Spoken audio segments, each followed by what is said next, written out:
Политехник колледж җәмәгать туклануы хезмәткәрләре арасында һөнәри осталык буенча конкурс оештырды. Анда районның мәктәпкәчә һәм мәгариф учреждениеләре пешекчеләре, яшьләр бүлегеннән белгеч катнашты.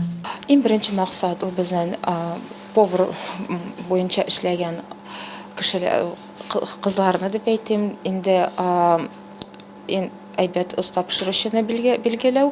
Икенче максат инде поварның профессиясен дәрәҗәсен күтәргән. Мондый бәйгенең районда беренче мәртәбә оештырылуы, анда 12 конкурсант катнашты. Алар алдында икешәр кабымлык һәм кош иденнән кайнар ризык әзерләү бурычы торды. Тәҗрибәле пешекчеләр белән беррәттән бу көнне Политехник колледжның 4нче курс студенты, булачак пешекче кондитер Анна Бармотина да көч сынады. Анна әйтүенчә, тәмле ризык әзерләү өчен илһам, теләк һәм осталык кирәк. Минем әни пешерә, иде апаларым пешерә барсы дагы. Шуларга карап, мин дә күнегеп киттем. Миңа шул профессия буенча әзерләү, анда карап тору бик ошады.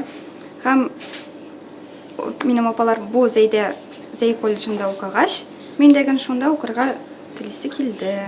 Конкурс биремнәре берничә критерий буенча бәяләнә. Алар эш урынын оештыру, санитария, гигиена, куркынычсызлык техникасы таләпләрен үтәү һәм башкалар.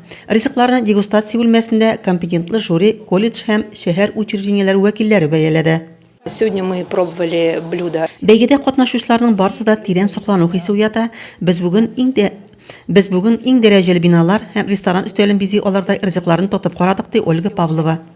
Бәйге нәтиҗәләре буенча Тәремкәй балалар бакчасыннан Лилия Кәримуллина, 6нчы мәктәптән Ольга Охотникова, 6нчы яшьтән Гөлназ Сихбатуллина 3нче, Кызыл Калфак балалар бакчасыннан Илмира Гайнетдинова, Кыңгырау чәчәктән Лилия Рәхмәтуллина 2нче, Сорсаз Баграж мәктәбеннән Наталья Хәсәнова һәм Политехник колледж студенты Анна Бармотина 1нче дәрәҗә дипломга лаек булды. Рәзимә Кашапова, Денис Сипатов, Зәй хәбәрләре.